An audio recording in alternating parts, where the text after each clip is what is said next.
What's up, guys? Welcome back to Fisher Hex. Today, I want to answer a question that I posted on the Building a Successful Reef group about a week and a half ago. It was, what are the biggest mistakes that you've made in reefing? Now, I got a lot of replies on that, and I appreciate it. A lot of the same stuff that I've seen, and I'm going to mention some of that here in this video, but particularly, I'm going to mention the top 5 mistakes that I have made that have severely impacted my reef tank over the last several years. So, without further ado, let's get into it. All right, number 5. Not using RODI water. I know for the longest time I was using tap water. I can remember to this day buying my equipment for my reef tank, and it was a 20-gallon tall. And I remember buying the skimmer and the lighting, which was T5 at that time, and just adding all this stuff that I spent. I don't know, I must have spent like $500, $600. And it was a small tank, so when I came home, I set it up, and I was like, well, what am I gonna do for water? So I just went to the tap, and I remember grabbing a pitcher and just filling it up with tap water and just continuing to fill this tank up. And yeah, it was pretty ridiculous. I mean, I got really good at growing hair algae for the longest time, and I made the problem even worse. I was like, well, maybe I'll add fish or a cleanup crew or something that will help get rid of this algae. Oh, it's normal that it's growing algae, and that's what everybody kept telling me. Oh, it's normal that you got algae growing in the beginning. Uh, Trust me, you couldn't even see the rocks. There was so much hair algae in this tank. And I eventually broke that tank down. And then when I finally got an RODI unit while I lived there, the TDS, when I tested it, it was like 230. It was ridiculous. So basically, for 6 months, I was just pumping 230 TDS into this little 20-gallon reef tank. So yeah, needless to say, using tap water was really dumb, and it really messed up my first tank. All right, guys, number 4, buying used rock off Craigslist. Now, this is a hit or miss. Sometimes you get lucky, you can get good rock. Other times you kind of get screwed like I did. Now, it wasn't this guy's fault. He was just selling rock that he pulled out of his 220-gallon system about a year ago. It's been in the garage. It was dried out, all that stuff. He's just basically getting rid of it. I don't know what his intentions were, if he knew what kind of effects it would have on my system. Regardless, he just wanted to make money.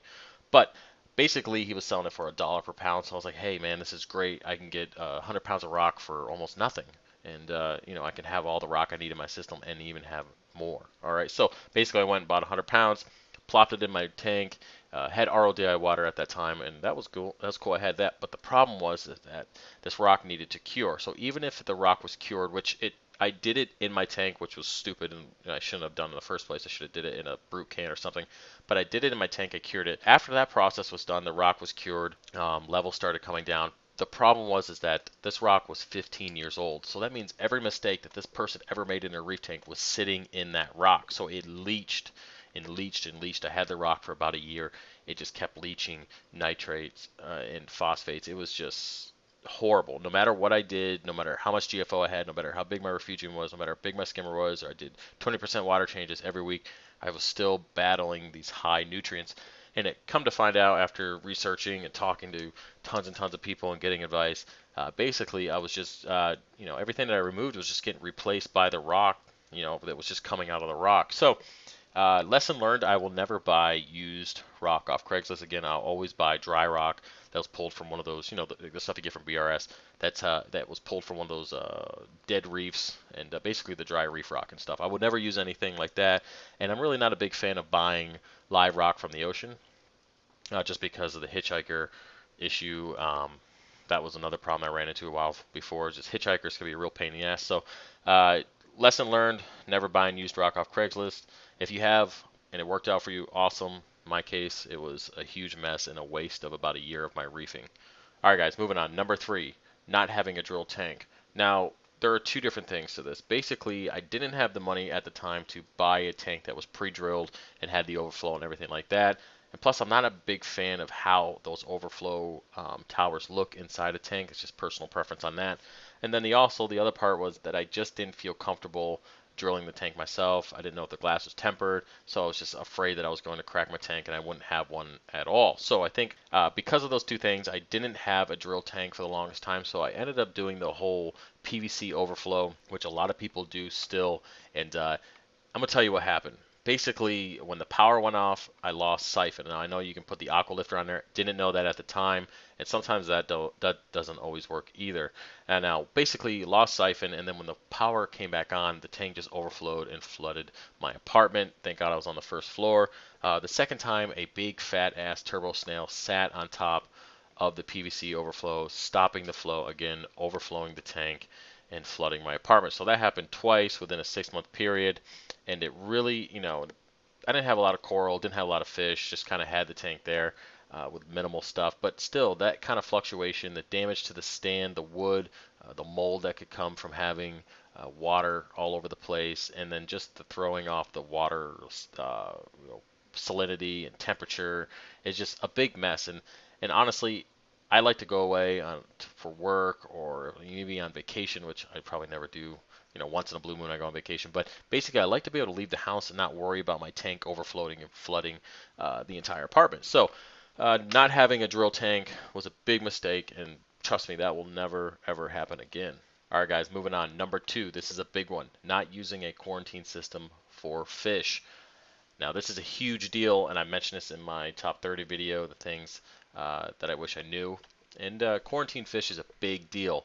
And I know it's really exciting to buy new fish and get them in your tank, and that temptation is out there, and it's real. Trust me. I just bought 2 new fish. I bought that sailfin tang and that clown tang, and I want them in the tank. The hippo tang has been lonely since Zay died. She's on her side. She doesn't come out very much anymore. And yes, I want to put those new fish in there so she can be happy, and then my tank go back to normal. But guess what?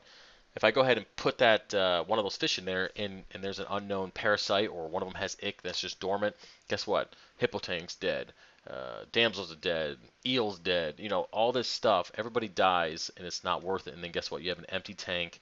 You feel like shit, and it's just a horrible process that you don't want to go through, and you just waste money. So yes, quarantine fish has to happen. I don't care who you are or how lucky you are. If you've gotten away with it so far, congratulations. But the one time that you don't, you're going to regret it. Trust me. I've lost thousands, let me say this again, thousands of dollars in fish because I didn't want to be patient and use a quarantine system and monitor those fish closely. All right, so that's just my 2 cents on that, and I'm really passionate about quarantine fish because the heartache. I know they're just fish, and some people don't get attached, but I get attached to my fish. It's just who I am, and watching them die because of a mistake that I made that could have been prevented with a little bit of a quarantine system is a big deal to me. So if you haven't quarantined your fish, please do so starting now, and trust me, you will have a much better reefing experience. All right, guys, finally, number 1 mistake that I've made in reefing is rushing and not having patience. Now, there's a lot of subcategories to this, but I'm basically going to go into some of the things that I've done over the years that have negatively impacted my reef tank. Now, one of those things would be not letting the tank cycle. Now, basically, just throwing rock in, throwing water in, and then adding fish and coral isn't going to work out well in most cases. Basically, you're going to have the ammonia spike, and then you're going to end up killing the fish and the coral off very, very quickly. So you got to let your tank cycle. Usually takes 6 to 8 weeks, depending on what you use to seed the tank with, but usually that's roughly how long it takes before you should start adding fish. Now, a lot of people have their own opinions on that. That's just what I personally like to do. The next thing, not waiting for changes to take place in the tank after making some kind of change. So in my past, I used to make changes to calcium alkalinity and then try to test it the next day to see the effect on the tank. And unfortunately, you really don't know what the effect of that dose is going to be on the tank unless you wait a little longer. So now I like to make adjustments and then wait a week and then test those elements to see where they sit.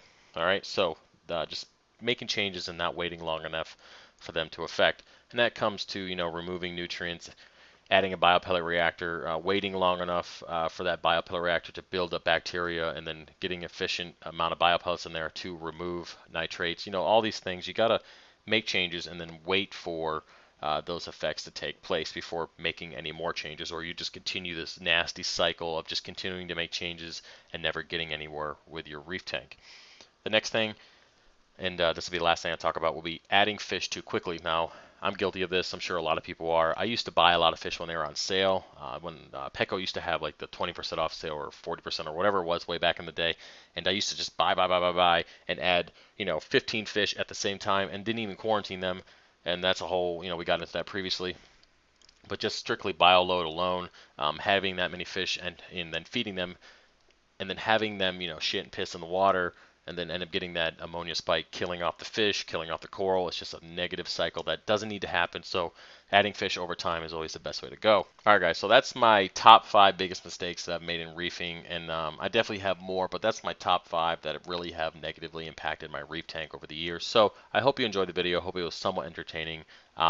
If you like this type of videos, let me know. Put in the comment section below or give me a thumbs up, and I'll continue to make them. Basically, at this point, guys, I still have a list of like 60 or so ideas I have for videos, topics-wise, and I just kind of got to get through the list and make them as I go. But if you guys want to see certain stuff, or is there stuff that you want to know about, ask me. I'm more than happy to make videos based on what people want to see, because that allows the channel to grow and give you guys the information you're looking for, and it's a win-win for everybody involved. So, as always, guys, I appreciate you watching the video. Like, comment, subscribe, and of course, I'll see you next time. Peace.